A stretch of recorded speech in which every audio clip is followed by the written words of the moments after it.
This conference will now be recorded. All right, thank you, Zach. Anybody want to make a motion on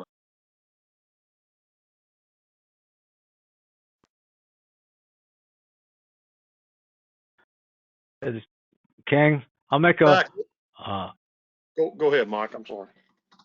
Go ahead, Mike. well, I'm just anxious to get to discussion on this thing. So I'll make a motion to approve, to get it to the table. All right, do we have a second?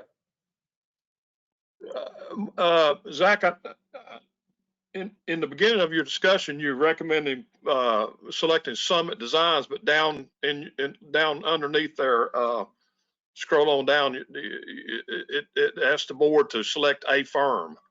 Are you recommending Summit Design and Yes. Engineering? Okay. Well, I'll Yes, second that. that's correct. I'll second. Okay, so we have a second, Mr. Martin. Okay, we'll have some discussion. Mr. King?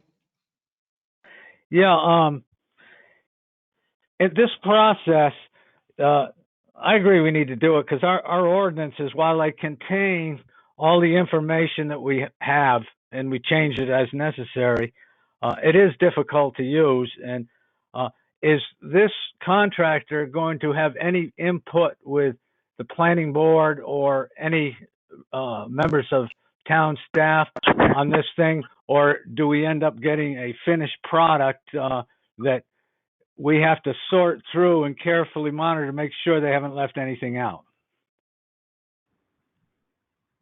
So typically with these processes, there is a lot of stakeholder involvement that involves the town staff, usually the planning board or members of the planning board, and also members of the board of commissioners. But typically, either the planning board will be tasked with completing the project or being the sort of steering committee for it, or a separate steering committee is established and members of the planning board, maybe a member or two from the board of commissioners, staff, and other community members are included on that steering committee. So there's two different routes to go, but regardless, that is a essential part of the UDO establishment process, is that the final document needs to be something that reflects the interest of the town and what the priority of the towns are. So I believe that was stated in all of the interviews with the different firms, was that there would be a substantial amount of citizen, staff, and town official involvement in the process. So that's typically how that'll take place for the UDO and for the land use plan. There'll be heavy involvement from the community. Okay, so it's difficult on this thing. If somebody handed you a new UDO, how do you know everything's in there that's in the old one, that something hasn't changed? Because to change an ordinance, it takes this board to act on it. So I assume that the process is clear enough that we would make sure that it was right and consistent with our existing ordinances before we adopted it. Is that essentially accurate? Yeah, I think there will be ample opportunity for the board to be informed and involved in the process. So I'd expect as we progress, the firm would be providing periodic updates. I know they will to staff, and we can certainly, through the weekly update and everything else, continue to provide those updates as we reach those milestones. There will be some things that probably do change, but that is kind of the idea, is that there are some things that are outdated that will need to be tweaked.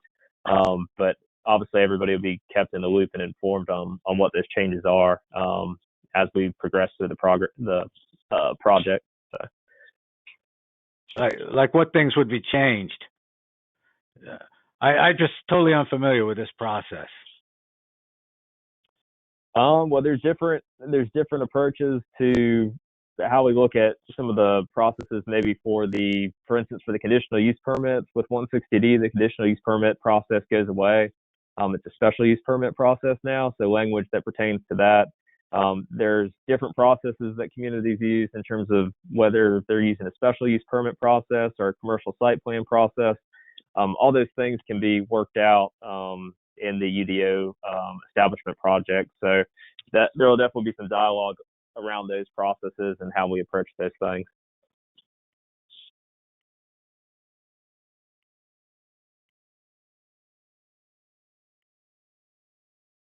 Okay. All right, that all you got, Commissioner King? Yes, sir. All righty. Any more comments? Yes, I do, Mayor. Okay, go ahead, Commissioner Martin.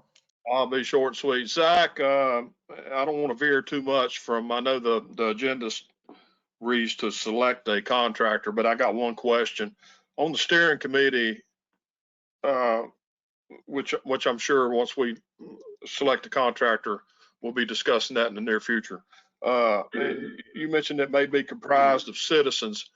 Who is this open to all citizens, or do we vote on the citizens to participate, or how does that work?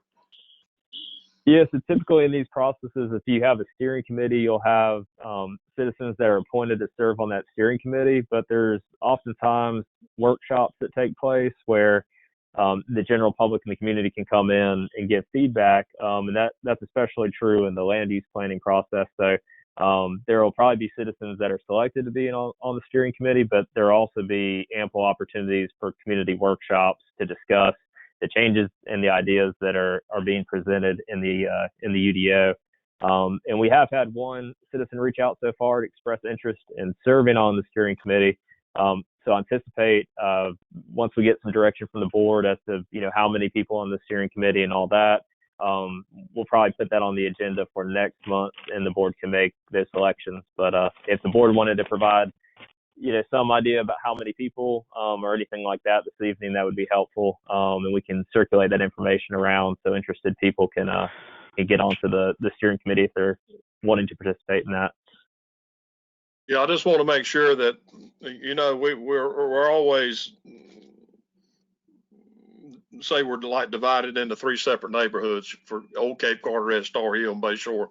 Just want to make sure there's if we do decide to put citizens on the steering committee, that all neighborhoods essentially are represented by someone. That's all I'm concerned with. Thank you. All right, thank you, Steve. Any other comments? Yeah, one other comment. Zach, then the idea here is not to change what the ordinance is, but to reorganize the entire municipal process, including the organization of the ordinances. Is that what this does?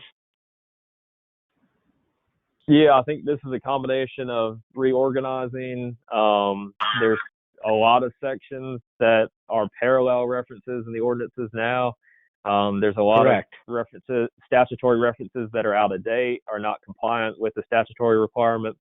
And then there's some concepts that are no longer used in planning. So I think all those things will be addressed. Technology sometimes sucks. Sounds like Brad Rich, I think. All right. Yeah, just to add to what Zach said, the state, we have to meet these new 160D requirements, and a lot of that is language going in, and that's where the legwork comes in, is going in and having to go through all these ordinances and get them up to date. So it'll be an arduous task, but I was really impressed with all 3 of the firms. So I think we're doing good here. Any other comments?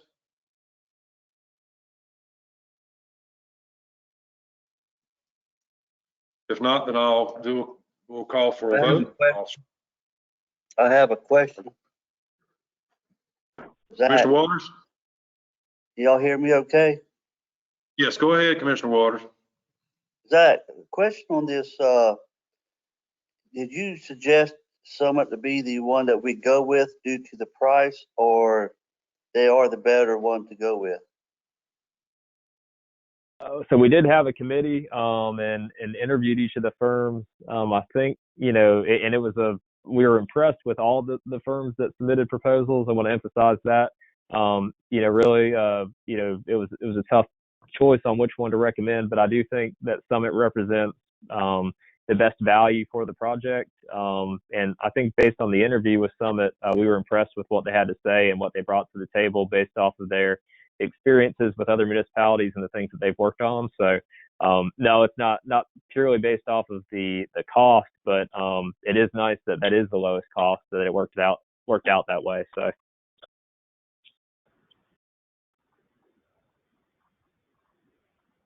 Any more comments, Mr. Waters? Thank you. That was it. Thank you, Zach. Okay. Any other comments, gentlemen?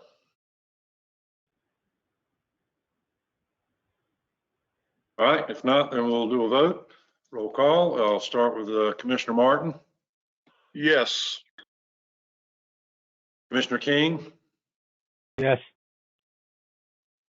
Commissioner Nalitz, Yes. Commissioner Miller, Yes. and Commissioner Waters. Yes. Thank you, gentlemen. Motion carries 5-0. Next up is the selection of firm for the selection of the firm for the CAMA land use update and budget amendment 2020.2021.9. Zach?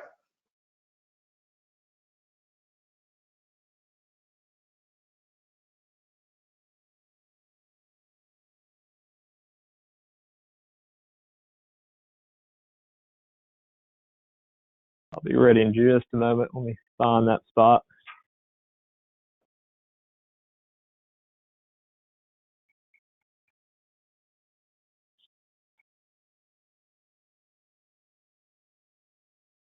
I believe that was page 2,147.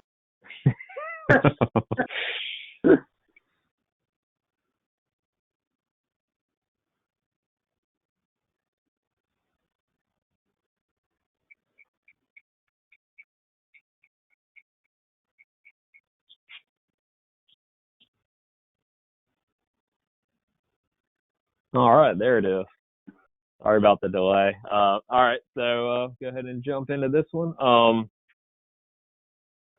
The town of Cape Carteret recently solicited proposals from qualified firms to update the town's land use plan. The last update to the town's land use plan was completed in 2007. Generally, updates to the land use plan should occur every couple of years to ensure the document is consistent with the current goals and objectives of the town. The town's land use plan plays an important role in guiding development practices and in defining the town's goals and vision for the future. The town received 2 proposals from firms which have been summarized in the table below. So one was from Insight Planning and Development in the amount of $55,940. And the second was from Summit Design and Engineering Services in the amount of $40,082.40. The interviews were conducted with each of the firms during the first week of February 2021. Based on the interviews, the interview committee recommends the selection of Summit Design and Engineering Services as the firm to complete the Cape Carteret Land Use Plan Update project. A budget amendment in the amount of $40,083 will be required to cover the cost of the project. The following changes to the FY 2020-2021 budget are requested. There should be a transfer from the undesignated fund balance in the amount of $40,083, an increase to line 10.770 professional fees line in the governing board to $60,320, and the amended governing board total would be $118,612. The requested action is for the Board of Commissioners to select a firm for the land use plan update project, to approve the proposed budget amendment, and to authorize the town manager in consultation with the town attorney to enter into a contract with the selected firm. And one other thing I'll add is that there is also the NCGS 160D requirements for the land use plan to be up to date. You either have to have an up-to-date land use plan or comprehensive plan. That timeline is a little bit further out. That is July 1st, 2022. But it makes sense strategically to address both of these documents if possible in the same time frame. That way, both of these documents coexist together rather than are in conflict. So that is the thought process on moving forward with this project. And generally, land use plans are supposed to be updated at a maximum every 10 years. So we're a little bit past that. So we really can't say we have an up-to-date comprehensive plan or land use plan. So I think we're overdue for this update, and I think this will be a really good opportunity for the board and for the town to set strategic priorities and objectives for how the board sees the town growing and how the community sees the town growing in the future, and what milestones we want to shoot for. So that's all I have for my presentation. Be happy to answer any questions that there are.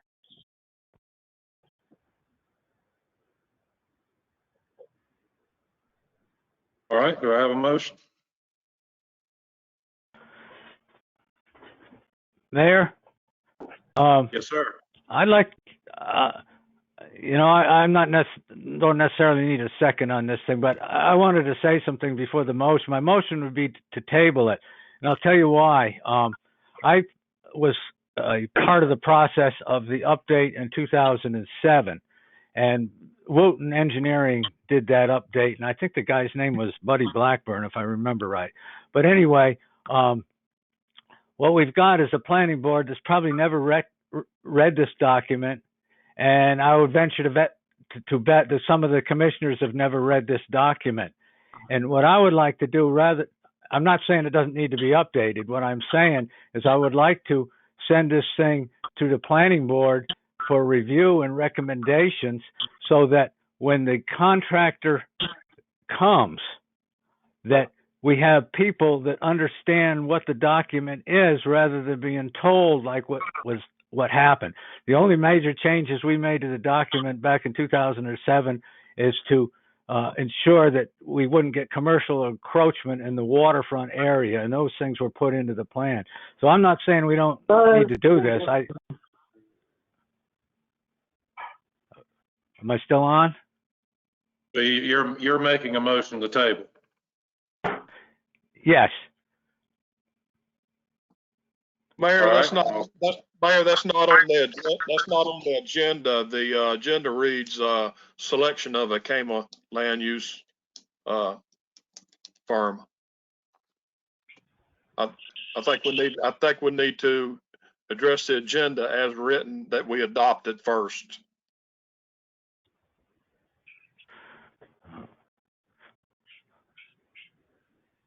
I think it is appropriate to always be allowed to table an approved agenda item, and that's what this is. And I'm asking that we table it, not that we don't come back to it, but to give our planning board, who's probably never seen this document, and it's complicated, and people are going to come up and ask questions about it, and I think they ought to understand it before we issue it we award this to Summit to go ahead and write it without our board understanding, or even some of our commissioners. Mayor, I disagree with Commissioner King. We've been asked by the town manager to select a firm. It's on the agenda. I say we vote for that first, and then if Mr. King can argue that after we've made a motion on this agenda item. The motion's been made. We need a second. I disagree with the procedure here, Commissioner King. It's on the agenda that we nominate or select a firm. I think we need to do that first and see where that goes, rather than just say we're going to table it. We voted to adopt the agenda at the beginning of the meeting. That being said, I'm going to make a motion to do what the town manager has asked us to do and select Summit Design and Engineering Services for our CAMA land use update. What I'm saying is, if I don't get a second on my motion to table, then you can make that motion, but the motion to table has priority. I disagree. Well, I'm thinking as procedure goes, that's my only concern. I just want to make sure we're doing things right.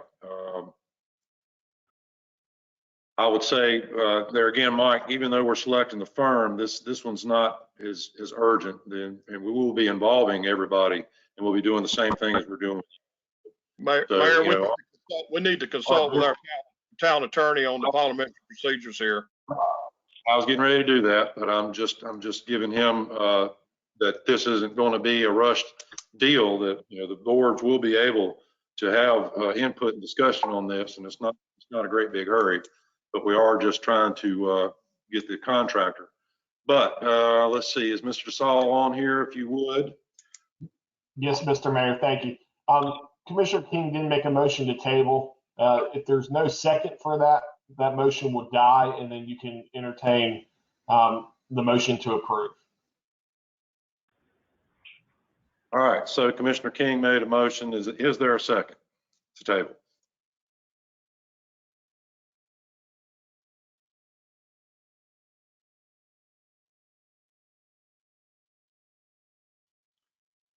All right, not hearing a second. Commissioner Martin, would you like to redo your motion officially? I would like to make a motion to adopt the firm of Summit Design and Engineering Services to for our Kama land use update as the town manager recommended. Okay, do we have a second for that? I'll second. Okay, thank you, Mr. Miller. And now we'll open it back up for discussion. Comments? I'd like to point out that we select somebody, and tomorrow we send the planning board copies of the existing, and before the new people get here, they will have an opportunity to review those the existing buildings. Correct. Any other comments? Yeah, $40,000 is a lot of money. It's more than we paid for the whole plan. And if you look at it, there's 100 pages of text and stuff, and then the 71 pages of attachments and appendices. And most of the update is with demographics, number of people in the town, how many houses are built, and all that stuff, which is really something that nice to know. It's not important. The things that are important are the plan as it addresses how we develop the town. And that's pretty much defined by the ordinances we have and the developments we have in place. And so I just think I would like 2 or 3 meetings of the planning board to go ahead and have a look at that, and so that they are prepared. When these people come down, they're not gonna know what they're doing. I sat on the first one, and I know what happened. It came down, and we had 1 meeting with a contractor, and it was done. So I'm sorry I feel that way. I think it needs to be updated, but until we get a planning board that has read this, and I don't believe anybody has read this document, even though it's online. That's my only objection to it. Okay. Any other comments? I have a question for Zach. This was last updated in 2007, and you said generally they recommend updates every couple of years. If we were following those guidelines and updating this every 2 to 3 years, is the cost that we're looking at to do it today about what we would be looking at every 2 to 3 years, or is this cost because it's been 14 years since it was updated? Yeah, so I think generally, I mean, it should be a living document that is continuously updated. And the maximum really you're supposed to go is 10 years. So that would have been 2017. So in part, it probably is somewhat attributable to that, but this is also about a year-long process. It's an extended process, so there will be a lot of community input, stakeholder input in the process. I think this is even more so involved in terms of allowing for community input. So I think that's a little bit, also factored into this because, land use plan really is setting the vision for the town. So, I mean, we're facing, significant growth in the future. And this is laying out, the things that we want to see and how we want to see them, for the future of the town. I mean, it's a really critical time to put this into place and to make sure we have an up-to-date document. So, I think I just can't stress enough the importance of having an up-to-date document in place that reflects what the vision and goals of the town are at the present time and what they will be in the future. But yeah, I think in part maybe because it's been so long since it's been updated, and the existing Campbell Land Use Plan, one of the big shortcomings is there's a lot of concepts that are talked about in there, but there's not a whole lot of policy. So it becomes challenging when we adopt a statement of consistency at the planning board and when we read that for the Board of Commissioners to consider a zoning change, because in the absence of tangible actionable objectives in the land use plan to work off of, it's sometimes very difficult to say whether something is consistent or not with the land use plan. So I think especially as we face all the growth that we're looking at in the future, it's really important to have a strong document that we can point to and say either this is or is not consistent. So that's, really underscores, I think, the importance of moving forward on this project. So that would just be something I want to add to it, is that, we put it off for, way longer than it should have been put off. So I'm hopeful that we can get it up to date now and that we'll have a really good document to work off of moving forward. Okay, and I agree with you. I'm not questioning the importance of doing this. I agree that it's way overdue and it should have been done, and I'm not questioning the cost of it. I guess in general, my question is, going forward, once we do it now, we should be updating this every couple of 3 years. Is this a cost that we should be planning for? I mean, is this a normal cost for doing something like this if we do it every couple of years? That in general, that's what my question is. Okay, yeah. If we're doing it every couple of years, usually what I've seen is that a municipality will update it as they go. So like if we identify a certain policy in the document that needs to be updated or changed, then we can make that change just like we would with a text amendment to the ordinances. So usually as you go, you make those updates, which, maybe every 10 years or so, if those updates haven't caught up or haven't been kept current, it's a good idea to go ahead and do, a full update of the entire document. But as you progress, if there's things that come up and you say, hey, this is something that, we're looking at this development or this concept, or we're concerned about this, we need to change how this is worded, you would do that just like a text amendment. You would do a change to the plan and continue to update the document so it's current.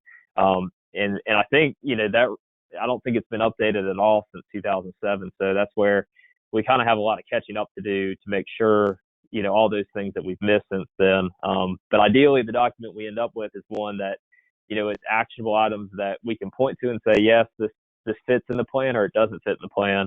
And then if we have certain, developments or concepts we're concerned with, we can say, hey, we need to change the plan in this way, and look at it as we go rather than wait 10 more years and deal with it. So I don't foresee this being every 2 to 3 year expense by any means. Maybe 10 years out, something like this would come along, but by no means would this be every 2 to 3 years. Okay, thank you. That's all I've got, Mayor. Any other comments, gentlemen? Yeah, Mayor, I just feel like this is one of those kind of money pits that we get into. I agree that it needs to be changes, but I went through it this weekend, the land use plan again. I hadn't looked at it in a long time. And I don't see any substantive changes, not many substantive changes that we're going to make, other than updating the data in it. Like there's all the data is out of date, and that has to do with population, because all of our subdivisions are defined in all 3 neighborhoods. We all have ordinances in place. We have a floodplain. We've got maps, and we've got all the documents in place that we need to control growth. And that's what this is about: how you control growth. And $40,000 is that's a lot of money. That's all. Okay, thank you, Mike. Any more comments?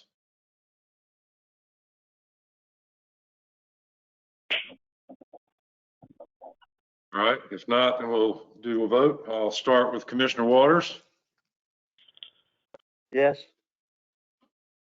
Commissioner Miller. Yes. Commissioner Nailitz. Yes. Commissioner King. No. And Commissioner Martin. Yes. Motion carries 4-1. Next on the agenda is the culverts budget amendment.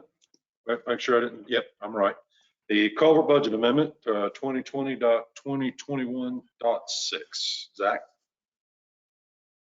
All right, so bear with me for just a moment as I on my way to that section of the packet.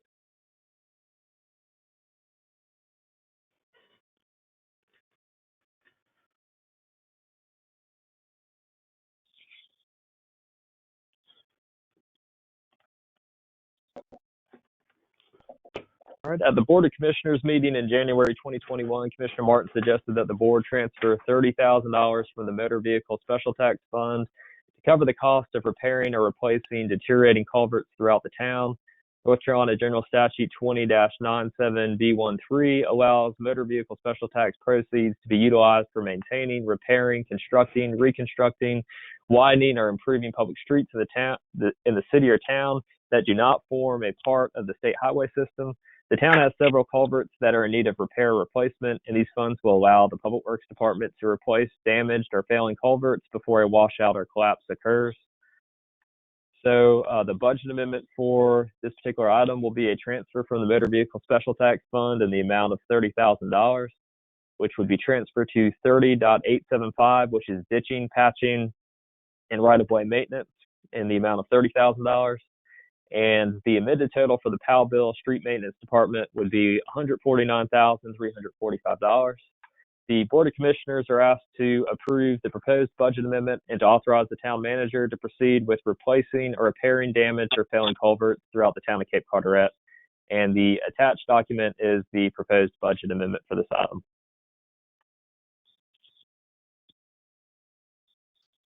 All right, do I have a motion? I'll make that motion. Okay, do I have a second? I'll second. Thank you. Any discussion, gentlemen? Yeah, Yeah, Zach, if we, go ahead, Steve. oh, I'm sorry, I didn't hear. Hold up, Mike. Steve's got the floor. If we approve this, Zach, how soon you ready to get started on some of these deteriorating culverts in town? We should be able to get started in the next couple of weeks. As soon as this paving project's wrapped up, then we should be able to hop right on getting some of these culverts addressed. We've got a good idea of some of the ones that are the most pressing culverts that need to be taken care of. So.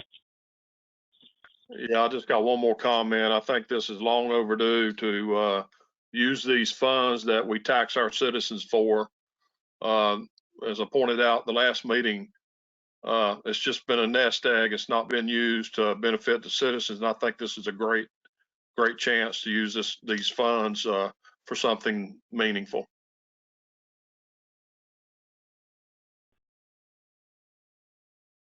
All right, thank you, Steve. Commissioner King, you had a comment? Yeah, well, sometimes it's nice to have a nest egg for something like this. What would be the priority? First of all, I hope we're not paving over any of these culverts that we have to do. And what would be the priority of the top 2 or 3 that we would address first? Zach?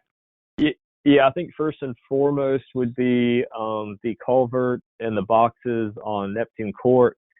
We've had some issues there. In the boxes, it's slipped a little bit. So we've been working with John Freshwater to try to work out a solution there to allow us to reset the pipes and to fix where we're getting that scour off the side of the road. So that'll probably be one of the top spots. We're going to be taking a little further look at the one over on Park over in Bayshore. Want to see, we've had some issues with dipping and settling in that area. So those are the 2 primary ones right off the bat. There's actually one under Bayshore Drive that I was looking at the other day that really, we need to dig the grass and everything away from it first and see if we can find the end of it. But I think it might be crushed. And that one also needs to get done because that's where the water crosses Bayshore as it's flowing to the east and then flows out, flows to the north towards 24 from there. So those would probably be the 3 top ones right off the bat. And then there's a couple others. We'll just kind of see where we are in terms of how far we've gone for those funds. If we have a relatively, if it's just materials and labor, which I anticipate it will be, then ideally we can hopefully knock out a good number of culvert pipes with that amount of funds and get some things done. Yeah. There's, down in Bayshore and other places in town, there's a lot of the ditches where the ditches kind of sunk in and the culverts have closed up. So that doesn't mean replacing the culvert, especially under driveways where the water has to flow down. They need to be deepened, and that's something these funds could be used to also clear up that, because some of them are, if you drive around town, there's some that are all the culvert under the driveway is half closed, and some people take care of that thing that drive over it, but it is a town responsibility because it's in the right of way. Mayor, I've got one more quick comment, kind of parallel something Commissioner King just brought up. I may be wrong, Okay. but I was told by a former commissioner that the Western Carteret Fire Department had offered to blow out driveway culverts at one time. I don't know if that's an option or not.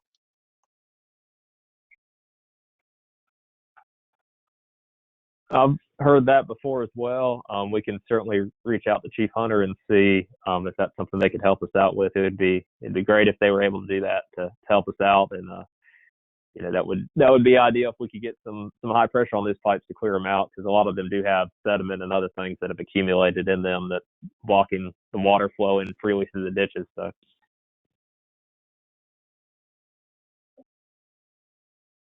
All right, any other comments, gentlemen?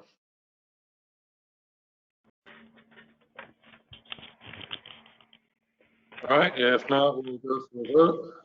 We'll start with Commissioner King. Yes.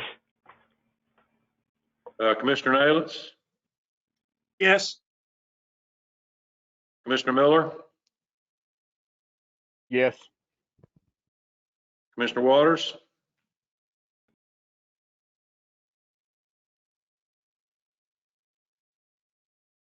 hit your unmute button there, Jeff.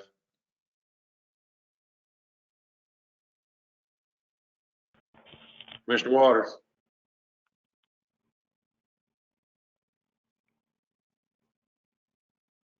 Try it now, Jeff. Okay. Got a yes? Jeff, can you hear me?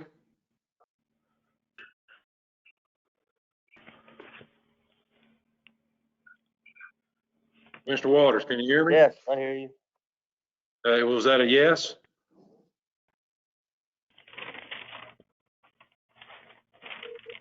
Hang on, I got him on the phone. He's calling me. Go ahead. Okay, hang on. I'm gonna put you on speaker. All right, say yes, Jeff. Okay. All right. I don't know if y'all can hear him. All right. Okay, now I got you. Now we got you. All right, so, and Commissioner Martin. Yes. All right, motion carries 5-0. Next on the agenda is asphalt roller and tilt trailer budget amendment 2020.2021.7. Zach?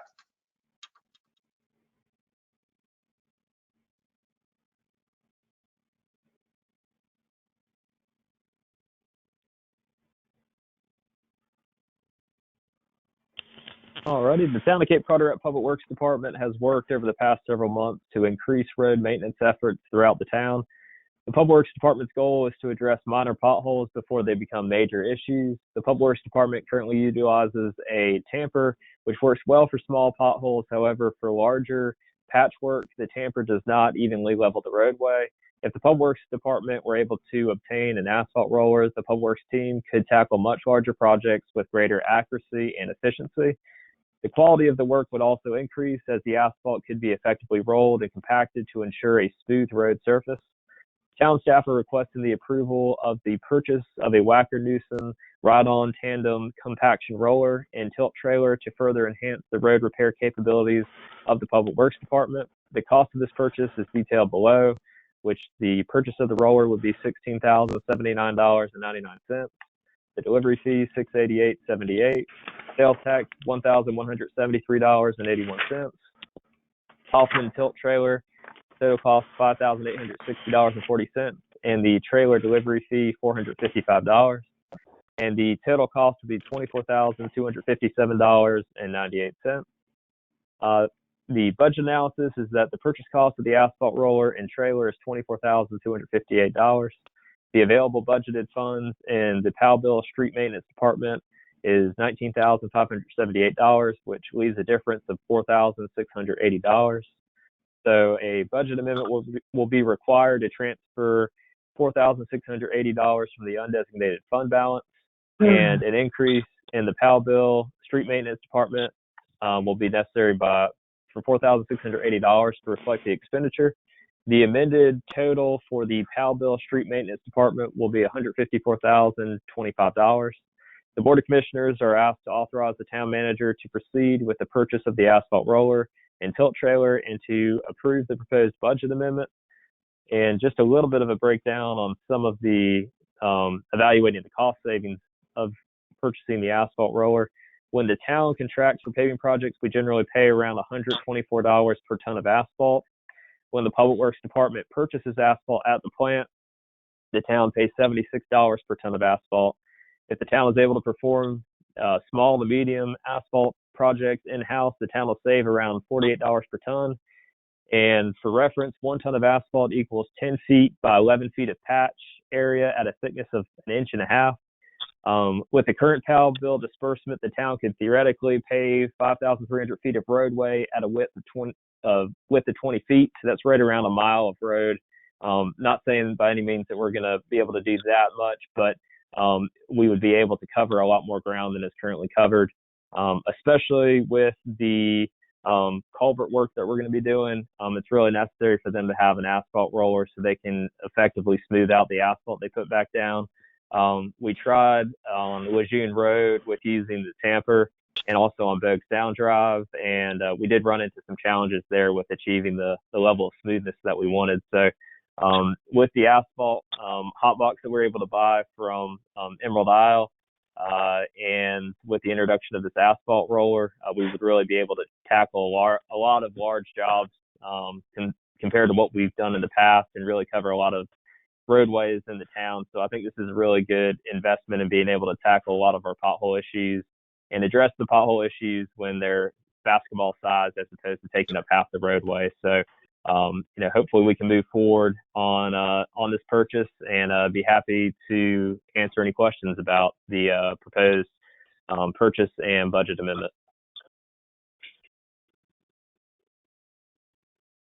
All right, thank you, Zach. Yeah. Sorry, You want a Mike. motion first, Mayor? I Yeah, let's go have ahead. just one question.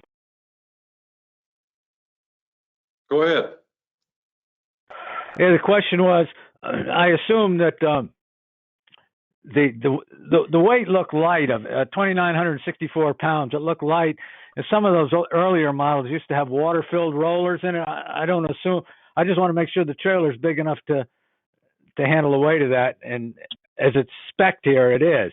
I'm not missing anything, am I?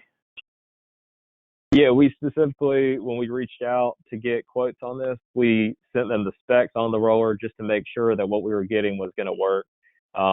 Just because we need a good amount of run up. The trailer is 11 or 12 degrees for the run up. So, and we did check around to make sure that this is going to be sufficient to be able to carry that asphalt roller. It does carry water so that it can disperse water as it goes. So I don't know if it's got a full water tank, it might be a little bit heavier, but I think with the proposed tilt trailer, we'll be well within the weight limit on that trailer. So. Zach, I'm reading. Okay, thank you. I'm reading 1.2 tons is what it weighs. And the spec sheet is not very good for the trailer or the roller, but I'm reading 1.2 tons. Yeah, 2,964 pounds. Well, that's pretty close. Yeah. Okay. All right, so do we have a motion? Yeah, but yeah, well, and that's not filled with water though. I was just wondering when you get the weight up. I guess we got it ample with that dual axle trailer. We got way more than what we need for to carry that which is probably going to weigh, probably when you get it loaded up, it's going to be close to 4,000 pounds. You know, about Mike, the weight of a good size. Mike, what I'm reading Yes, in sir. the spec sheet is quoting as operating weight at 1.2 tons. Now, I'm assuming the operating weight would include the water that's going to be in the drums. I'm not sure. The information is not, but what you said is true. The trailer's going to be more than capable of hauling this machine, I think. Yeah, I'm okay with it. I just want to make sure we weren't missing something on that spec sheet. It's close to 3,000 pounds, and you're probably going to add a lot of water to it. So I would say it's probably going to run at 4,000 pounds when you got it loaded up. And that trailer will handle 4,000 pounds. Usually, I know exactly where this Kaufman trailer is. Are you going to pay them $455 to deliver that trailer down here from Lexington, North Carolina? Yeah, that was the idea, to have them bring it here, just because of the if we send a public works employee up there to go get it, I mean, we're talking a day's travel, and I don't know if it's just weighing the risk of if we want something to happen on the way back. But if the board's direction is for them to go pick it up, we could certainly do that. But I think when I talked to Alex. I just wanted to verify that was delivered to us and not delivery to them. You know what I'm saying? That's all I was. Yeah, that's correct. That's delivery to us. All right, that's all I got. Thank you. All right, do we have a motion? I'll make the motion. Okay, I'll have a second. All righty. Any more comments? I do have a comment. Sure, go ahead. I'm all in support of this. I support getting public works or any of the departments anything they need, and they obviously have a need for this. And the only comment I'm going to make is I feel like this is something that probably should have been brought up at the last budget cycle, because I mean, potholes are not something new that just popped up in the last couple of months. I mean, it's an ongoing problem forever. And if a department has a need for something, they know they're going to need it. I feel like we need to be talking about it in the budget cycle, so we're not having to come back and do a budget amendment to buy them equipment that they need. So, but I'm in support of this. And I'll just say on that, I think it's kind of been a little bit of a learning curve with them doing the repairs to the potholes in town. We got the asphalt hot box to be able to transport up to 3 tons of asphalt. We had purchased that from Emerald Isle, and so we've only had that for a couple of months. So prior to that, they were using either mud or cold patch in the potholes. So this is really, in the last couple of months, they've actually gotten into doing, the proper repairs to the potholes and cutting them out like they're supposed to be and everything else. So that's part of why it's coming up now. But we weren't anticipating. We're really thankful for Emerald Isle working with us on the price on getting that asphalt hot kettle, and it's allowed us to do a lot more now and to do a professional job. So it's kind of been a learning curve, and normally this would be, I would agree, something in the budget process rather than kind of popping up mid-year. But it's something we've identified, especially with us doing the culverts and everything else. And we tried to use the tamper for it, but if you go down the Lejeune Road, we just really couldn't get as smooth of a ride on that road as we were looking for. It's just nothing beats rolling it out and being able to do a professional job down there. So hopefully I think this will be an asset to the town. It'll last us a long time and allow us to do a lot more. Okay, thank you. That's all I have. Thank you, Don. Any more comments? Yeah, Mayor, or Zach, the delivery, same question that Steve asked with regard to the trailer. I'm assuming they're not coming from the same place. 600, we got almost 4% of this cost is in delivery of these 2 items. and they're heavy. I realize that, but that's kind of high. Where's that thing coming from? The roller.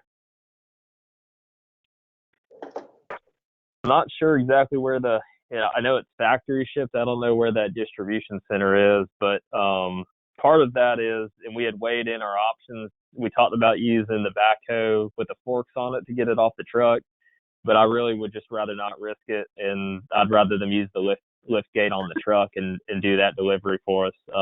Just from a safety standpoint, I don't want to risk dropping the thing or tearing up their truck or something like that, or somebody getting hurt. So that was the idea on paying for the shipping and delivery, to make sure we could get it here safely and it doesn't get damaged when it's being offloaded.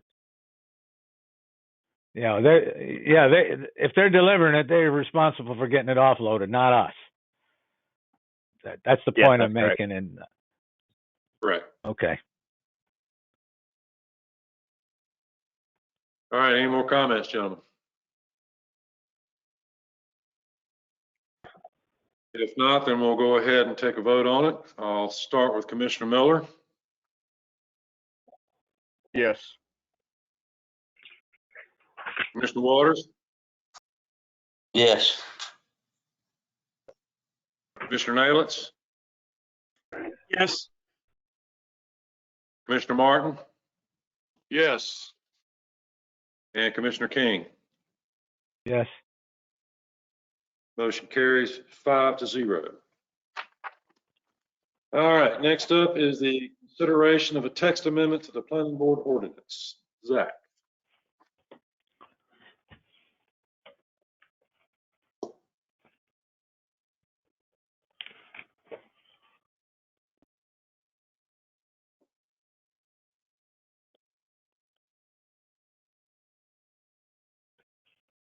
The Board of Commissioners provided direction to town staff at the January 11th, 2021 meeting to revise the planning board ordinances to reflect the requirements of NCGS 160D and to reflect various changes that were stipulated by the board during the meeting.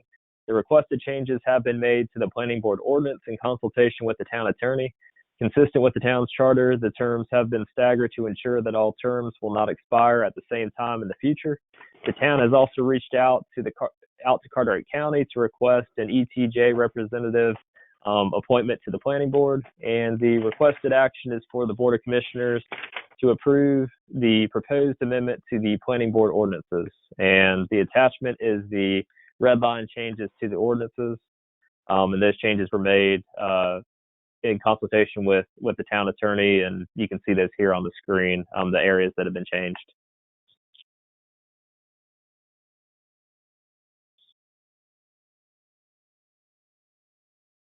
All right, we have a motion.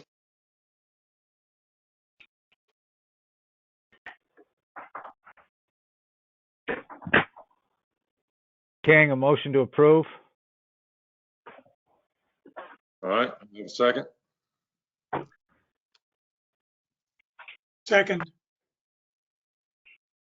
Second, Mr. Nalitz. All right, and discussion, gentlemen. Yeah, I have a kind of a technical question. I'm not totally understanding when you red line and line through it, and when you red line and line under it, to differ what that exactly means.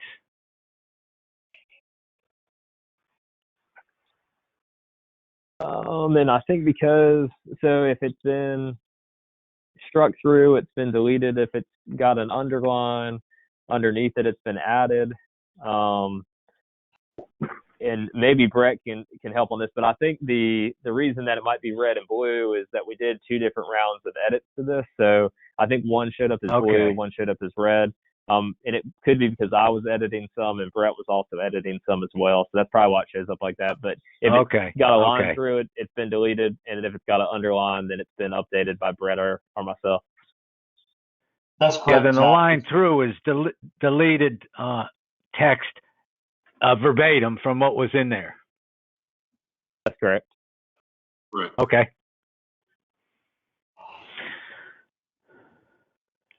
All right, any other comments?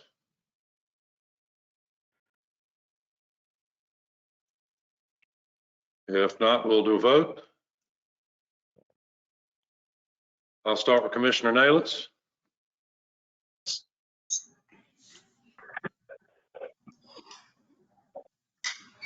Good hear you, Jim. Yes. Okay, thank you. Commissioner Martin, Yes. Commissioner King, Yes. Commissioner Miller, Yes. and Commissioner Water. Yes.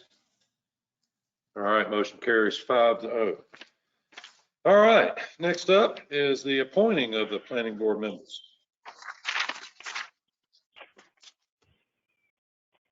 Had a lot of people put in for that. I was real happy to see that. Won't serve the town. I think that's awesome. Now we are tasked with picking some people. So we had an idea of doing a email, but I figured if you want to, I'll just go through like we do a roll call vote, and y'all can give me your top. Do we need 4 or 5 tonight, Zach? Okay, so yeah, I've got on the screen here. It'll be so we've labeled the seats just to be able to keep track of them. Seat 5 is occupied by Susan Hall. That expires May of 2023. And so we put seat 4 expiring at the same time. So we'll have 2 seats expire May 2023. The rest will expire February 2024. So seat 1, seat 2, seat 3 will all be in February 2024. And that allows the terms to be staggered. So there's 3 3-year terms and 1 2-year term that are available. So it'd be appointing to, I guess, choosing 4 seats out of the 9 applicants. Okay, 4 seats and 3 3-year terms, right? That's correct. And 1 would be a 2-year term. Yeah. Okay, I figure we can get a best out of, and then Commissioner Martin had a good idea of once we get them labeled, I've got all their names on a piece of paper, and what I'll do is we'll throw them in a hat and I'll pull them out, and the first 3 get the 3-year term, and then the last one out of the hat will get the 2-year term, and we'll go from there. Does that sound okay with everybody? Or I guess is that confirmed? That sounds good to me, Mayor. The only thing I would ask is when you ask for the commissioners' 4 choices, if you would do it alphabetically so there's no controversy. Alphabetical commissioners by alphabetical order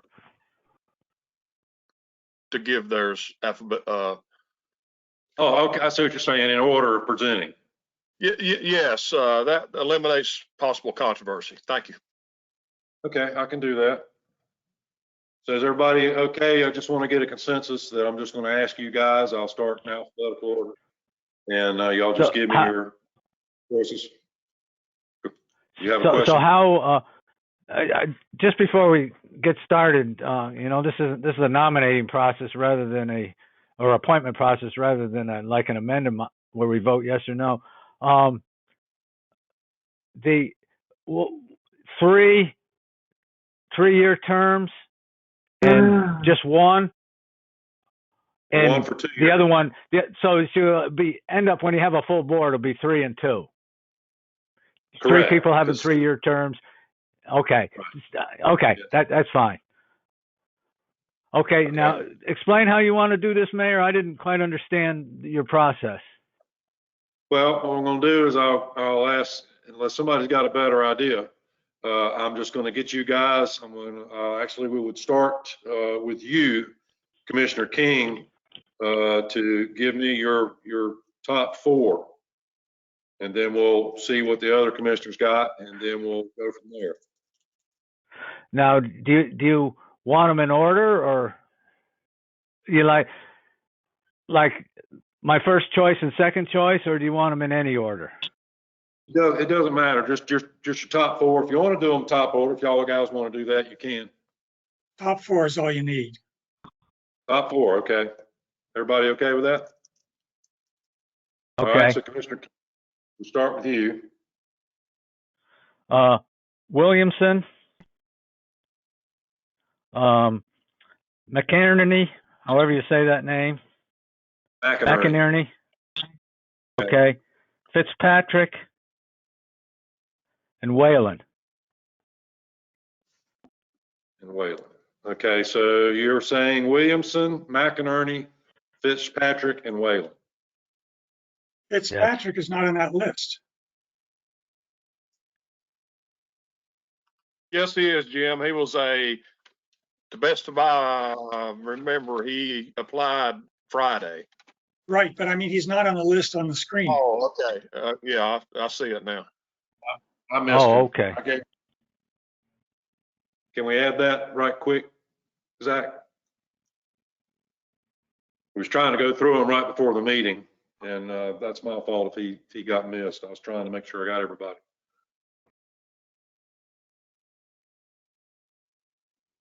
Fitzpatrick. Right there.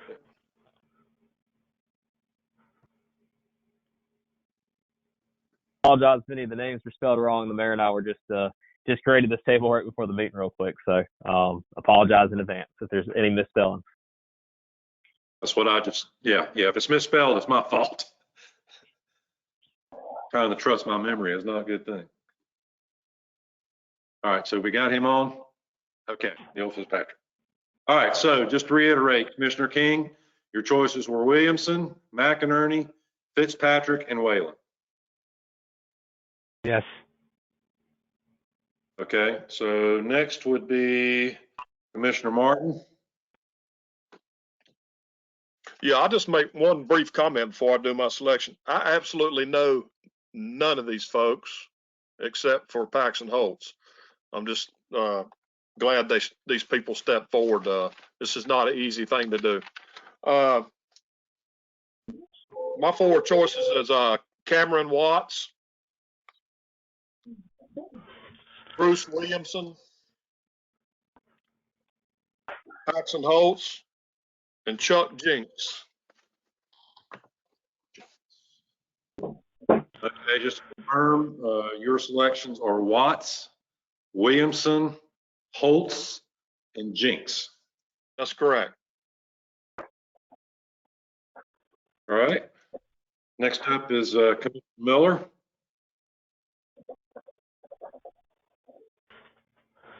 Okay, my four are Fitzpatrick, Williamson, Kelly, and Wax. All right, just to confirm, your four picks are Fitzpatrick, Williamson, Kelly, and Wax. That's correct. All right, Commissioner Nailitz.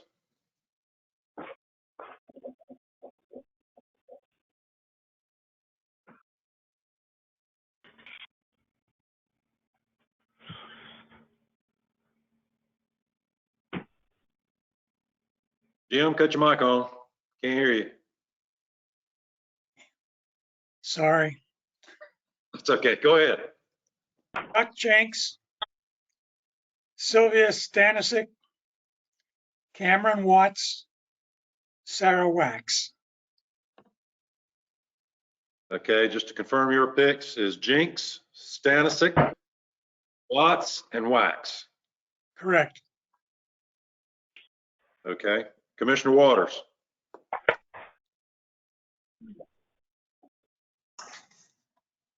I wish we had about 7 openings would be all right. But anyway, Whalen, Williamson, McInerney, and Watts.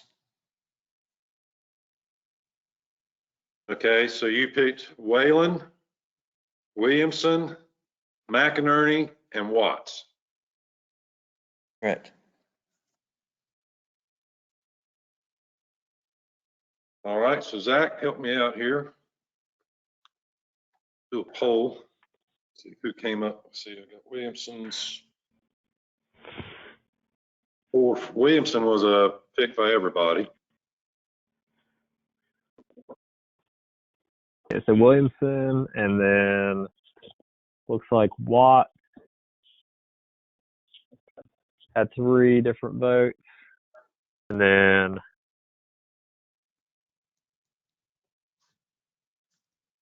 we had Wax had 2. Yeah, Fitzpatrick, Wax, Jinks, and Whalen all had 2 votes, and McHenry. So I don't know if would we go. So I typed in the ranking order to keep track of like 1, 2, 3, or 4. Do you want me to average those together? Miss Mayor, just Yeah. a comment on the process. Sure, go ahead. I think the only way to do this, because people might not necessarily put them in order, is you take the 2 top that are clearly above the rest, and then the second people with 2 votes, we have to re-vote on, is the only way I see to do it. I agree with Mike. Okay. I agree also.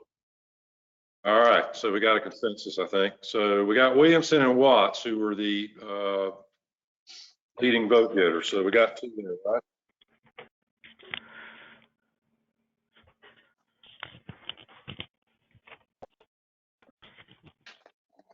All right. So we'll start over with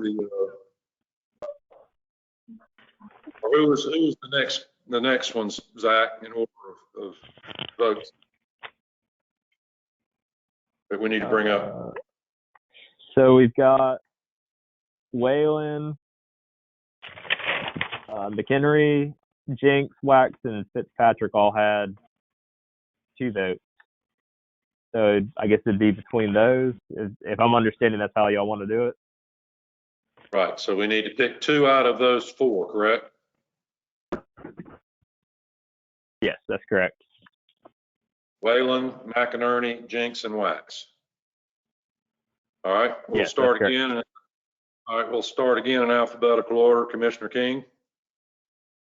You're supposed to reverse the order when you go through this, but I'll give them anyway. Whalen and Fitzpatrick. Let me do that. I'm sorry. Let me do that. We'll start with Commissioner Waters. I want to try to make sure we do this as fair as possible. So Commissioner Waters, out of Whalen, McInerney, Jinks, and Wax, who would be your top 2, sir? Whalen, McInerney. Whalen and McInerney are your 2 tops. Okay, then Commissioner Nalitz.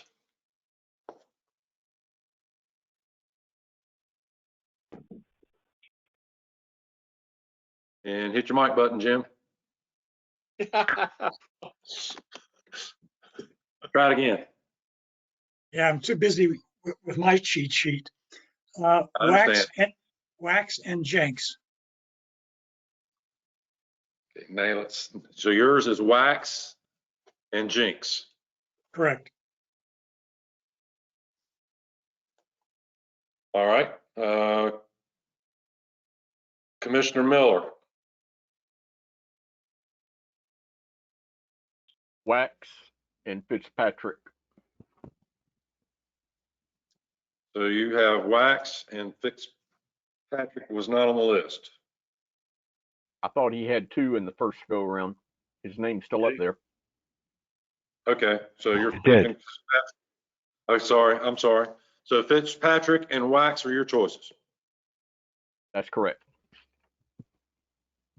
All righty, Commissioner Martin. Wax and Jinks.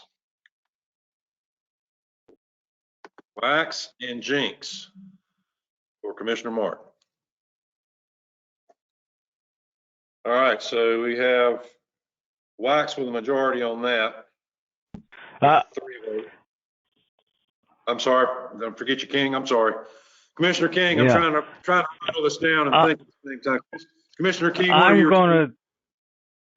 if I go to my priority list in the cheat sheet that I got here, I'm going with Fitzpatrick and McInerney, however you say that name. McInerney. So you've got Fitzpatrick and McInerney. Yes. All right, Zach, are you helping me keep up with all this? Yeah, it looks like Sarah Wax has 3 different votes, and then we've got Whalen, McInerney, and Jinks and Fitzpatrick all have 2 votes each.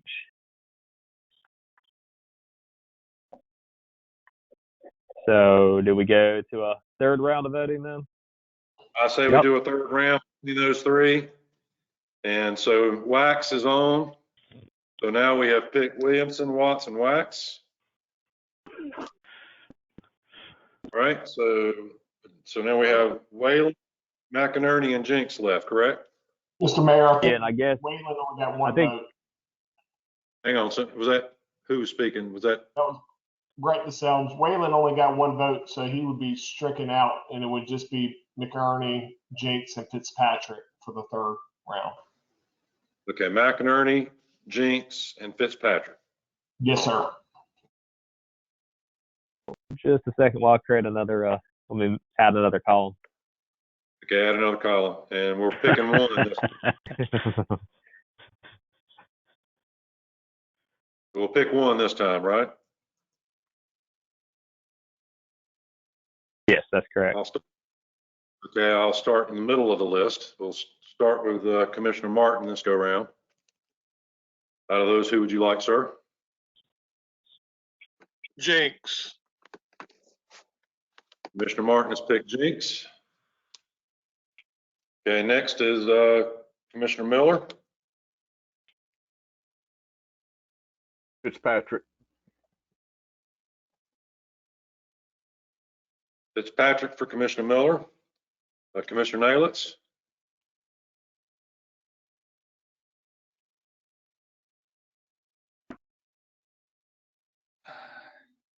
Jinx. Okay, Nalitz has picked Jinks.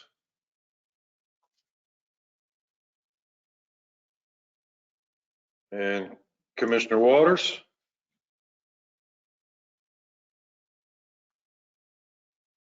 Fitzpatrick. Fitzpatrick.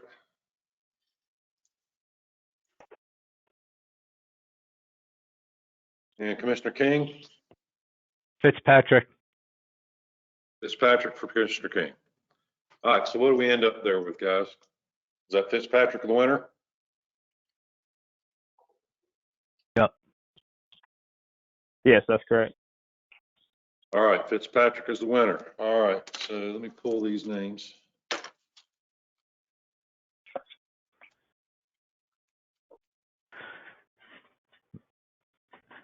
I make a comment, Mr. Mayor? Go right ahead. Yeah, I interviewed all of these people, and I think, and there wasn't many bad choices on this thing. So I think these people will come and really be helpful to the town. They all were. Some of them stayed on the phone with me for a long time about the town and that thing. So I think we did okay. I think it was great to have people wanting to serve. Okay, so Watts, Wax, and that was Fitzpatrick and Williamson, Bruce Williamson. All right, I'm going to throw these in here. And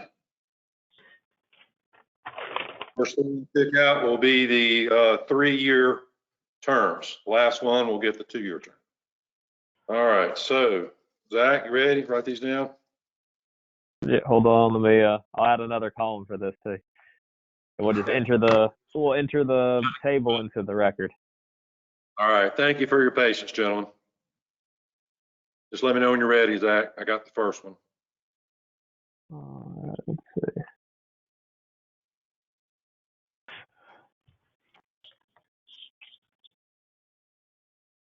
All right, go ahead. All right, so the first 3-year term will go to Watts. The second 3-year term will go to Wax. And the third term will go to Fitzpatrick.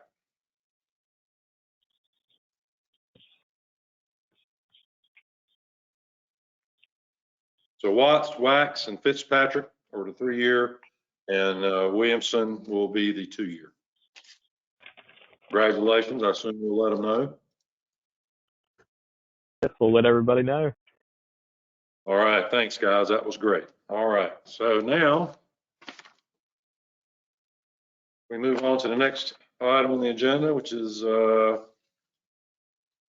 see, number 14, consideration of, I'm sorry. Mayor, I'm sorry.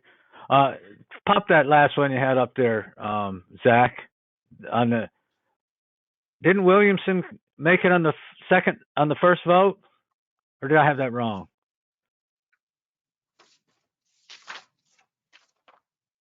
Who ended up with a 2-year term? The 2-year term was Williamson.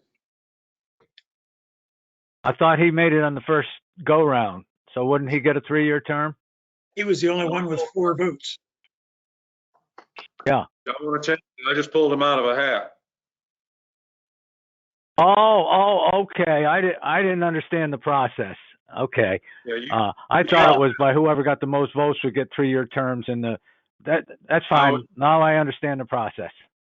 Right, because we were appointing, I figured it'd be fair, you know, once we got the top 4, I think Commissioner Martin also had that idea, that we just put her name in the hat as far as the years of service. Thank you. Are you okay with that? Sure. I just didn't know that was a process. I would have thought that if we did doing something else, the most support went for Williamson, so he should have got a 3-year term, and the last person we decided would get the 2-year term, but that's fine. Okay. All right, so next up is item number 14, consideration of text amendment to the Board of Adjustments ordinance. Zach? All right, town staff in consultation with the town attorney have made updates to the Board of Adjustment ordinances to ensure consistency with the requirements in NCGS 160D. These changes were made following the discussion of the Board of Commissioners meeting in January, where changes to the planning board were suggested. As all of the regular members of the Board of Adjustment, all of their terms have expired, and out of the 2 alternates, 1 alternate is vacant and the other one has moved out of town. So modifications are suggested for the February board meeting to ensure that members are appointed to stagger terms that are consistent with the requirements of 160D. And the red line changes to the Board of Adjustment ordinance are shown on the screen, and they're also in the packet. And the requested action is for the board to consider approving the proposed changes to the Zoning Board of Adjustment ordinance section of the Cape Carteret Code of Ordinances.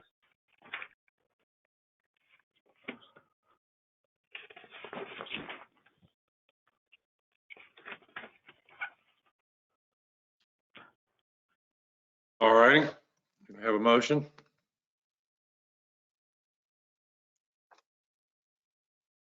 Motion to approve. Okay, do I have a second?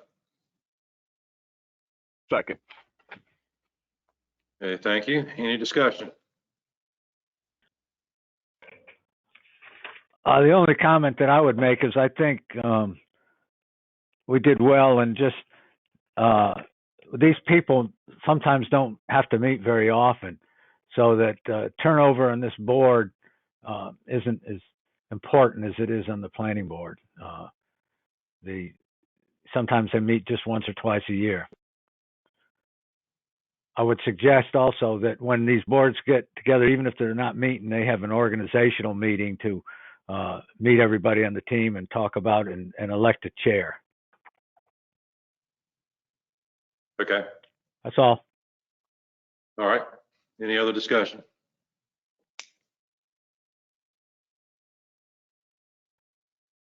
If not, we'll just go ahead and do a roll call vote. I'll start with Commissioner Miller. Yes. Commissioner Waters. Yes. Commissioner Martin. Yes. Commissioner King. Yes. And Commissioner Nalitz. Yes. All right, motion carries 5-0. All right, next up, item number 15 is the appointment of the Board of Adjustment members. Zach, I believe we have 4. I know we have to replace Anna because she moved. She no longer lives in Cape Carteret, and I think Smoke resigned. So that left us with Dr. Daigle and Wanda Fowler. And was Melinda Brox, she on that board, or was she one that put in for it? She's on it. She's currently on it. Okay. And the Barnhill, Nishan Barnhill? Yes, he's currently on there as well. Okay.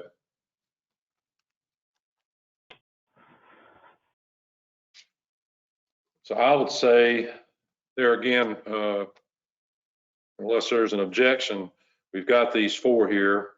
And Dr. Daigle was an alternative, but did we reach out to him as far as him being a regular member? Did he respond? I think Heather did.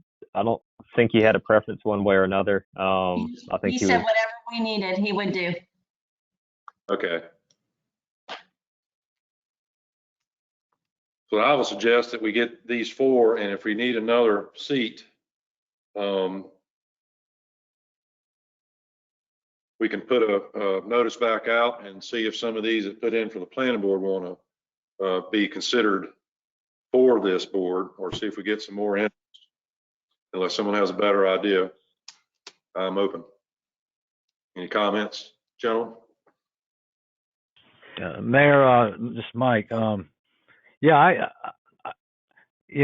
was going to suggest that we table this and ask Heather to contact the ones and see if any of them would want to serve on this board of adjustment that weren't chosen for the planning board, and then we could do it next month. But if we want to go on, get 4 seated and just choose one, either way is fine with me. I'll get a consensus, you guys. Jim? Yeah, I think that's a good idea. Pick these 4, and then if anybody else is interested later, we can consider them.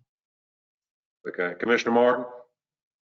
Yes, I vote to go ahead and seat these 4. Who knows, we may have an issue come up and they need to meet. Not only that, I think their terms expired over a year ago. Nothing like being in a hurry, right? Exactly. Commissioner Miller? I agree. We need to seat these 4, and we need to actively be trying to recruit someone that serves that 5th member. Because if they do meet next month, I mean, you don't want to be meeting with 4 members that you can have a 2-2 tie vote on something. Right. Commissioner Waters? Yes, I believe we should go ahead and seat the 4 that has already put into it, and reach out to the existing applicants on the planning board and see if they'd be interested in joining up onto the board of adjustments. All right, then we got a consensus. Do we actually need a vote on that, Brett? No, I think you're ready to go forward. Okay. So we're good. Yes, sir. All right, thank you. I appreciate that. All right.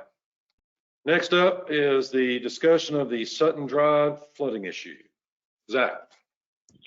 Well, I'm sorry, Mr. Mayor. I thought you were going to hold a vote on appointing the 4. I apologize. So that's what I was asking. So we do need to vote, make it official? Yeah. Yes, I think it'd be good to go ahead and vote to appoint the 4. And that was to vote on putting the 4, Ms. Barnhill, Brooks, Daigle, and Fowler on the board. So I'll start with Commissioner Martin. Yes. Commissioner King? Yes. Commissioner Nalitz? Yes. Commissioner Miller? Yes. And Commissioner Waters? Yes. All right, thank you, gentlemen. We made that official. All right, next up is the discussion of Sutton Drive flooding issues. All right, and just to clarify, those terms will be 3-year terms. I think the memo that was in the packet is an older memo, so those would just all be for 3-year terms. The statute requires 3-year terms for those. I just want to make sure I clarified that in there. So going on to the Sutton Drive stormwater discussion follow-up. Back on November 9th, the Board of Commissioners received a report on the flooding issues on Sutton Drive, as well as an engineered plan for addressing the stormwater issues that impact the properties along Sutton Drive and Sutton Court. The board provided direction to town staff to encourage the Star Hill Golf Club to correct the issues with the stormwater pipe under the golf course and to install a grassy swale per the engineer's specifications. On Friday, December 18th, 2020, a response was provided by Paxton Holtz, who's the president of Star Hill Golf Club, which included a letter from John P. McLean. And the requested action on this is for the Board of Commissioners to provide direction to town staff on how to proceed with this issue and what additional steps, if any, should be taken. And so I just wanted to get some direction from the board based on that email we got back from Star Hill Golf Club. It sounded like they were putting it back to the town for action on this. So just wanted to seek some direction if we just leave it how it is, or if the board wants staff to come back to them with something different. Just wanted to know how the board would like to proceed.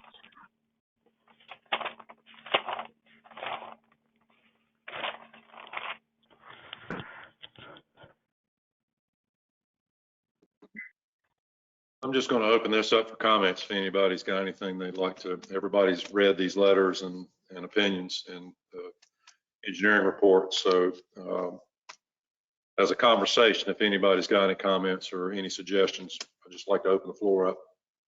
I do, Mr. Mayor. Go ahead, Steve. I have read all the letters, as the mayor said, and I've read Commissioner King's book that he wrote on it. Very thorough, by the way, Mike. It's actually too thorough for me. I'm gonna cut through the chase here.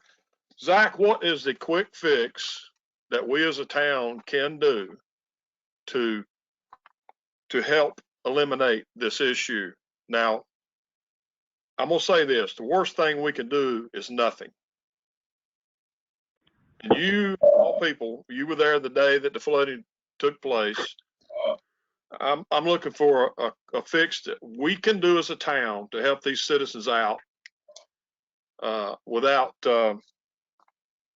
breaking the bank, if you will. And I think you had discussed with me in a phone conversation, basically just opening that swell or building a swell. But I'm gonna rely on what you got to say, town manager.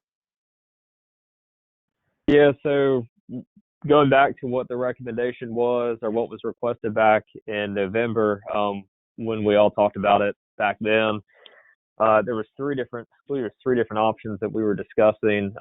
The route that the board had gone at that point in time was to send it back to the Star Hill Golf Club with the engineered swale design for the golf course. Based on the correspondence we got back from them, I don't know that that's the action that they're going to take. The quickest and easiest solution would be for the golf course to put in a swale to fix the issue per the engineer's design. If the golf course is not willing to do that, then the town could consider an easement across the golf course, and we could put the swale in and work out some agreement to that effect. I would not recommend taking control of the pipe that runs under the golf course. I think that needs to remain the responsibility of the golf course. But I think the idea behind a swale would be a fail-safe. And if that pipe is clogged, which the pipe flows uphill as it is, so it has to reach a certain capacity level before water overtops and flows out. So knowing that, there are going to be torrential rainfall events in the future that will probably overwhelm that pipe. I think the pipe this go around was overwhelmed because it was clogged. So in addition to having limited capacity, it also was blocked up by the debris that was in that pipe.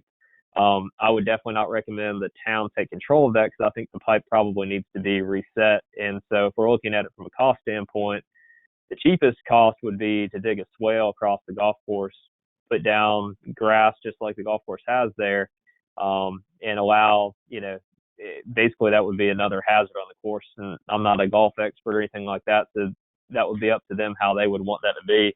Ideally, they would undertake that action, but based on the correspondence we got from them, it didn't seem like they were willing to do that. One of the contingencies that they identified was the water to air heat pumps and the concerns over that discharge and wanting the town to take some action. I don't feel like it's something that the town can address. There's not a substantial amount of water that's discharged if there is a system over there. If it is discharging, it's a negligible amount. It's not significant enough to cause the type of flooding we saw over there. The soil is relatively sandy. It should infiltrate in most circumstances. So that, and if it's existed beyond the statute of limitations for the town to have taken some zoning enforcement action there, I don't know that it's within our ability to be able to do anything about that. So I think the quickest, approach would be either the golf course or the town to put the swale in. I do have Commissioner King had asked if I had the video of when we went on the golf course and pulled back where the berm was to release the water, and I do have that. I could try to get that to play, but that illustrates pretty well what the topography is there and what the issue is. There's a berm holding back all of that water on the properties on the backside of Sutton Drive. In addition to that, if you go back on the historic imagery for that area, interestingly enough, there was a swale that ran across the golf course there back in the 80s and I think up until the 90s. And at some point they piped that swale across the golf course. But if a swale was put in like what was there before, it would probably address any future issues, and that is backed up by what John Freshwater had found on this project as well. So, I feel fairly confident that would address a lot of the issues that we're seeing there. A lot of it is just held back by that berm on the golf course, and if that pipe is blocked up, that water's just going to pond there. So either the golf course put the swale in or the town put the swale in. I don't think there's anything we can do about the water to air heat pump system there. I think that's beyond the statute of limitations, and I don't think we could quantify an amount of discharge that would contribute to that flooding there. I don't think that would be an argument we can make. So, I think one of the other issues that was brought up was about easements, and there is an easement between those two properties on Sutton Drive. It's a recorded easement. It's 5 foot onto each property, so it's a 10-foot easement in total. And then there's also an easement that's shown on the plat map that's recorded for that area on the north side of the golf course. The only place we don't have an easement is to connect those 2 points across the golf course. So I kind of leave that up to the board in terms of what direction the board would like to take there. But I think the solution is pretty straightforward. I don't think it has to be overcomplicated with pipes or anything else. I think a swale would really address a lot of the issues in the event that the pipe is not working, which is entirely possible in the future. So I think that's just something to everybody to consider, and then maybe provide direction to town staff on how to proceed. Have you reached out to the golf course? Are they willing? I got 2 questions. First of all, is it the town's responsibility? Second, have you reached out to the golf course and see if they would allow the town to cut that swale in? I mean, somebody's got to make an effort to help these people if we can, is what I'm getting at. I don't know. First of all, my first question, is it the town's responsibility? Second, have you reached out to the golf course to see if they will allow? So I think it's kind of a tricky question there on whether it's our responsibility or not. I don't know that we have a legal responsibility, but do we have an ethical responsibility as the town to try to assist property owners? I'd leave that as a question for the board. But and I might defer to Brett on that as well, but from a legal standpoint, I don't know that we have a legal obligation there. The golf course currently owns the pipe. They're responsible for the maintenance and upkeep of that pipe. And the maintenance and upkeep of that pipe was not occurring, which is why it clogged. That pipe also flows uphill though. So, I don't know how well it can flow under normal circumstances when it's not clogged. So I kind of maybe defer to Brett on, and that might be a closed session discussion for attorney-client privilege if we want to get into the specifics of legal responsibility. But I understand, Zach. I'm frustrated because, I've always I was brought up to help your neighbor when you can. And if we can as a town to help our neighbors, this is, we should, and that includes the golf course. The golf course needs to step up and be willing to help out too. And I guess we're just right back where we started. That's all I've got to say. Yeah. I'm sure Mike's got plenty. So Yeah, in terms of helping, I will say that we did. I think we've really made a lot of effort there. We did go out after the storm event, and we had pumps. We worked with the golf course to cut that temporary swale across the golf course, and then we worked with John Freshwater to get an engineered design. So to answer your second question in terms of what was presented to the golf course after the meeting in November, we sent them the engineered plans that John Freshwater had created for the swale. And the response that we got, I believe everybody was copied on, and I think it's in the packet as well. They kind of put it back to the town in a way, or, that you can read it in different ways, I suppose. So, but yeah, we have, I think, made a good effort there. We did get an engineered design for a swale, and when the flooding was taking place, I think we went above and beyond to try to address the flooding issues. I really hope that a long-term solution can be achieved there, because this has happened a couple of times now throughout the year. So I hope that some permanent solution can be worked out so that they don't have these flooding issues. Can we just have a delegation that consists of you and the mayor and maybe one commissioner or something to sit down and try to work out something with this golf course on this issue? Is that something that could be done? Well, Steve, we can try. I think the issue is that she's adamant about us trying to get in the water policing business with these Florida heat pumps. And she's not going to agree to anything unless we go out and go into people's homes and find out if they've got these heat pump systems. And that's where I have to draw the line and say, look, we need to look at this issue. I think we need to do something. I think all you guys are like me and you're willing to. We can share in the cost of doing that swell. But we can't be going out here and having this and that type of discussions of, I'm not going to let you do this unless you do that. On this particular one, in case, if you're going to talk about water policing and those units, we need to talk about those irrigation hills on that golf course that are putting out anywhere from 70 to 120 gallons a minute.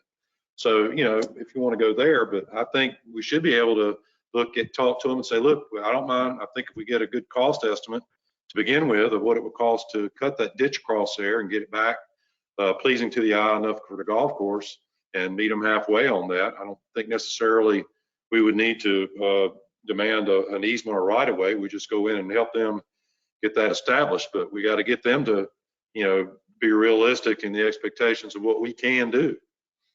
Well, I agree with you, Mayor, and I think it'd be good for you to and Zach to reach out to these people. And, like I said, the worst thing that can happen is we do nothing. These people are getting flooded. To say that an air conditioner unit does that, that's ridiculous. I think the golf course would be open to something if y'all, at least if you try.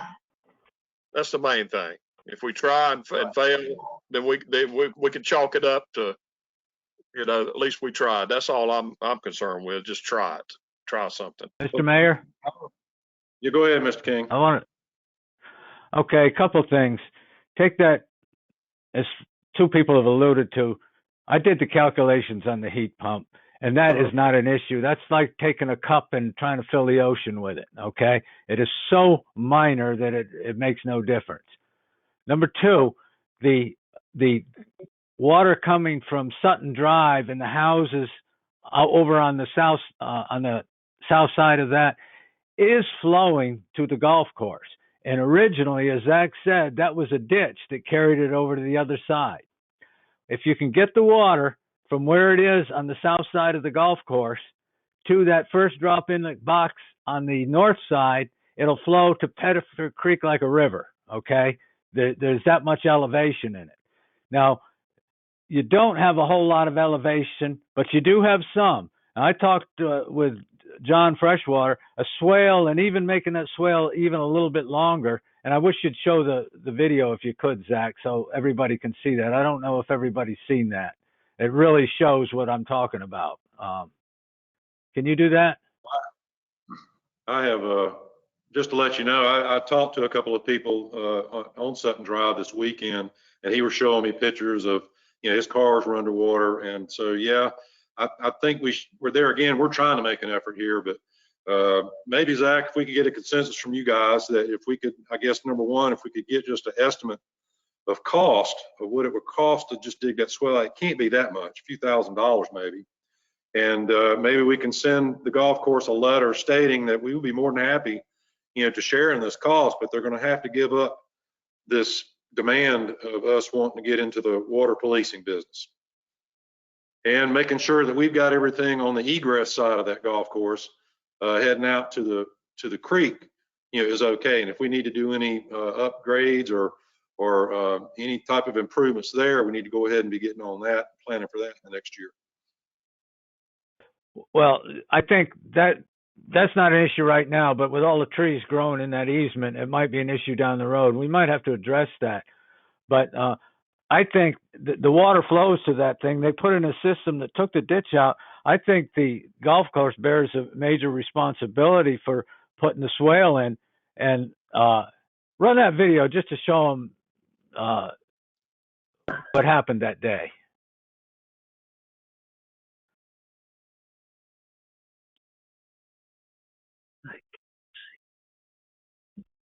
And while you're watching that, if you were to go online to the GIS for the county and look at the topographical where he's digging at, it shows it on the topographical map, where the rise is right there.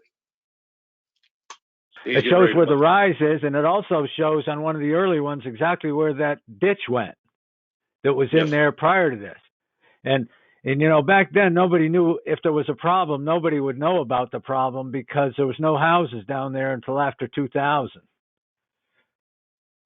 You can see it's starting to flow, but if you ran that swale, as the drawing says, down below where the backhoe is, say 10 or 15 feet, and made that swale 15, 20 feet wide so a golf ball would roll through it, you got the problem's not, it's going to solve itself.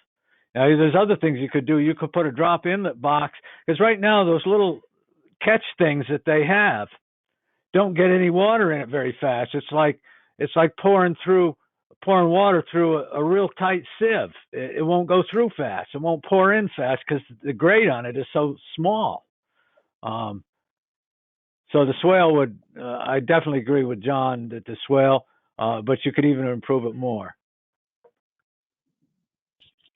Yeah, you can see there, that topo. So yeah, you can see, this would be from the 1970s, and you can see on the topographic map, you got 22, 20, 18, and then you got 18 right here. This is if you see where the ditch was, there's a little crossing there. It looks like it probably had a pipe underneath it. And that's for the golf course to go across. And the swale feature started, looks like back in here, back in this depressed area, and the water just followed the swale right out. You see it came right out, pretty much following the exact path it does now, all the way out to Pettifer Creek. There we go. You can see that ditch leads all the way out there to Pettifer Creek. So it was there in the 70s.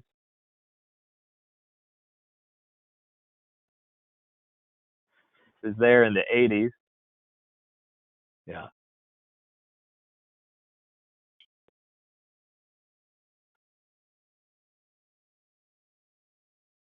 It's not there after that. I've already looked.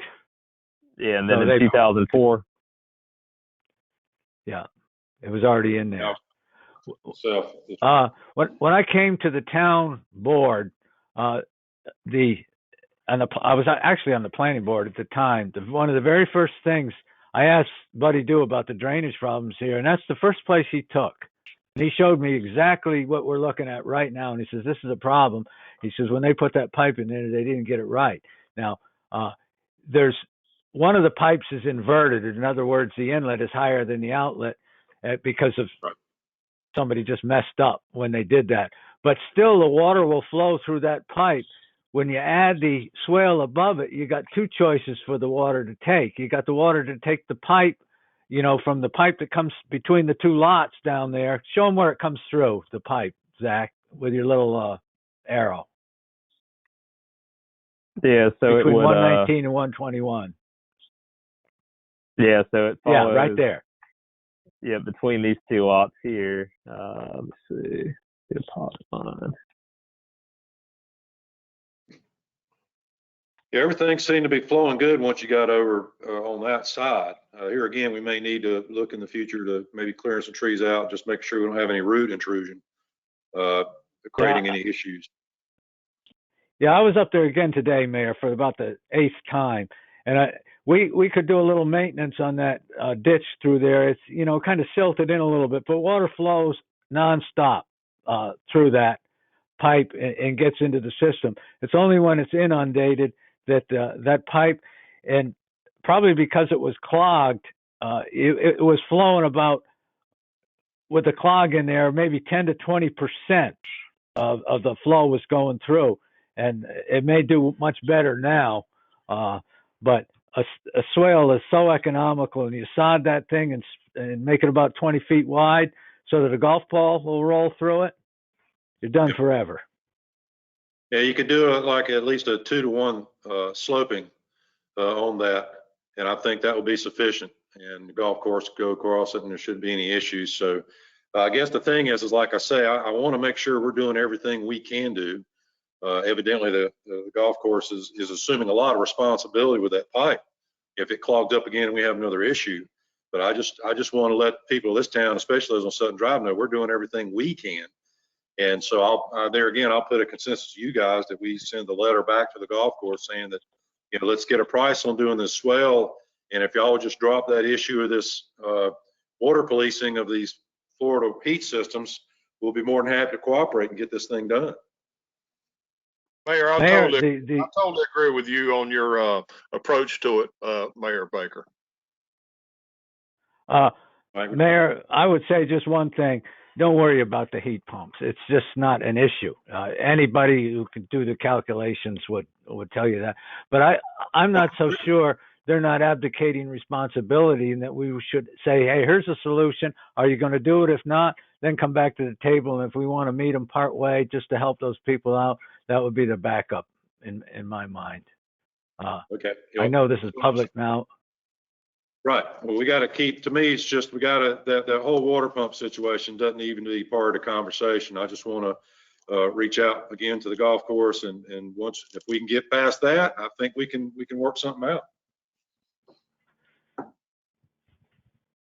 I'm in agreement with that.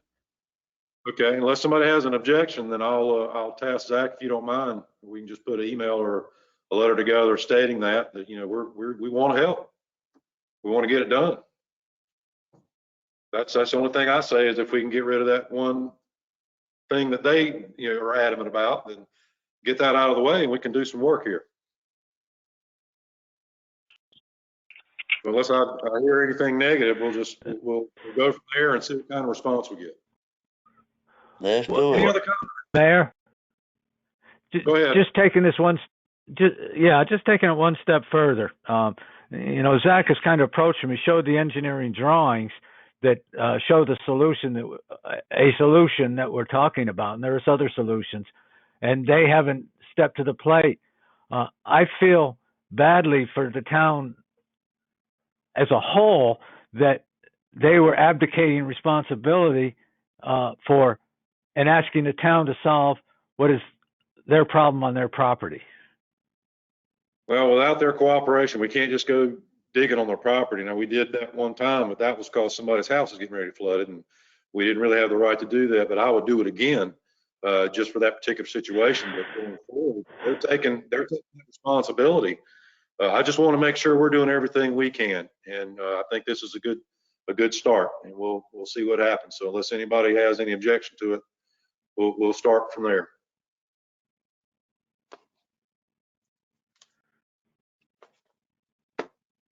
All right. Let's do it. I'm sorry. Somebody say something? Oh, I said, let's move forward. Let's get it done. Okay. Thank you, Are we Commissioner going to bring Waters. this back after we've talked to them and seen their response? Zach, are you going to bring it back to us? Yes, I'll keep the board posted on what kind of response we get after we reach out. All right. Thank you, Zach. All right. With that, we have commissioner reports. I'll start with Commissioner Martin.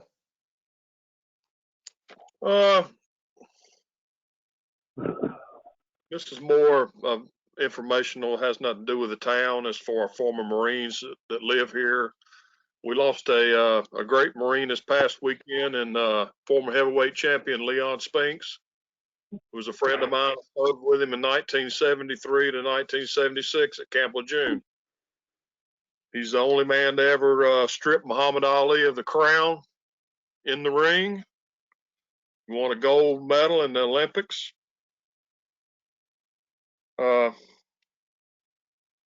Credit to the Marine Corps. He was a great Marine. He'd truly be missed. Also want to thank the former planning board members, John Ritchie, Fred Josie, David Figway, Kevin Daffron, Paxton Holtz, and Kathleen Kelly for all the years that you folks gave to the town and served on the planning board. We all know it's a thankless job. I want to thank all of those folks.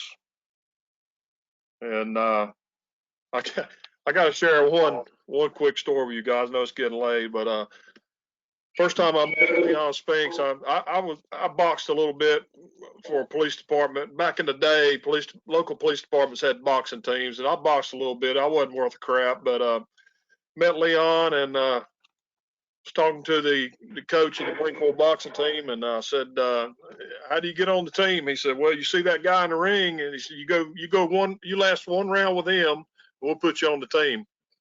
So I watched him sparring, and every time he hit somebody, it sounded like a .22 rifle going off. And I said, "Well, I don't think the idea of walking around with cauliflower ears is appealing to me right now." So, but great Marine, he's going to be missed.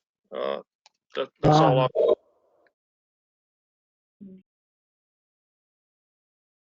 All right. I had no idea he was from this area or was a Marine. He was from St. Louis, Missouri, but he served his 3 years active duty at Camp Lejeune. Oh, cool. Learn something every day. Commissioner King. Yes, and talking about Leon, I watched all his major fights, and Muhammad Ali was beaten also by Joe Frazier and lost the title to him. But Leon was such an underdog. He was such an underdog in that fight that it was incredible that night. I watched it. Second thing, I want to commend the county health system. My wife called in to get her COVID shots, and they called us back and said, "Well, we'll get back to you." And I told her, "Yeah, it'll be probably summertime before they get back to me." But they called back in a week, set up an appointment, and I was in and out of there in 30 minutes and get my second shot next Monday. So anyway, when you hear all the people about driving hundreds of miles to get shots, our county did a heck of a job of making those available. That's all I got, Mayor. All right. Commissioner Nalitz. I have nothing to report tonight. All right. Okay. Commissioner Miller.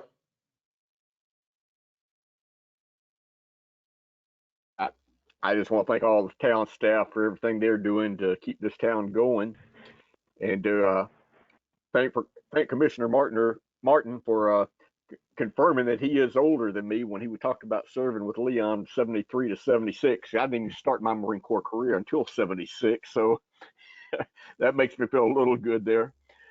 But no, I have nothing to report. Okay. And Commissioner Waters. Well, there you go, saving the best for the last, and I appreciate that. I'd like to first of all say thank you again to the planning board members, the previous ones that have served. and their time and their efforts. They have tried to work with the town and make it a better place to be. And also say that it's very refreshing to see a lot of people coming out and wanting to be a part of the town and what we're trying to do. And I think it's going to be very helpful in the near future to other members of the citizens of Cape Carteret coming together and just making this place continuous, a beautiful place to be and to live. Thank you. Y'all have a blessed night. All right, thank you, Commissioner Waters. I just got a couple of things. One is I'd also like to thank all those that served on the planning board. As being a planning board member, I'd have to agree with Commissioner Martin. It is quite thankless of a job. And for people to want to volunteer and sacrifice their time to serve on these boards is very commendable. And I'm very happy to see the people we've got that are wanting to serve now and the ones that didn't get picked. Hopefully, if they want to try out for the spots we'll have open on the Board of Adjustments, that'd be awesome. We may have other boards pop up in the future. You never know. I just think it's great that people want to serve this awesome town. I was at the ILA meeting last week, and to let you know, if you don't know already, it's amazing the amount of development that is getting ready to happen here. North of us, Pelletier is busting wide open. I believe there's a competition between who can build the most RV parks here lately. It's going to be some massive ones going on up there. So a lot of people want to be where we're at, and we just got to make sure we stay ahead of all that. And once again, thank you to Zach, all the office staff, Public Works, Police Department. Everybody's doing a great job. I'm hearing some really positive things out there. People love being here, and I do too. And thank you, board. I wasn't expecting to be out here till about 1 o'clock in the morning. So y'all did a great job this evening, and I hope everybody has a great week. And I would love to entertain a motion to adjourn. Motion to adjourn. All right. Do I have a second? All right. We'll do a roll call vote and get out of here. Commissioner Martin. Yes. Mr. King. Yes. Mr. Nailitz. Yes. Commissioner Miller. Yes. And Commissioner Waters. Yes, sir. Hope you're feeling okay, Commissioner Waters, after your surgery.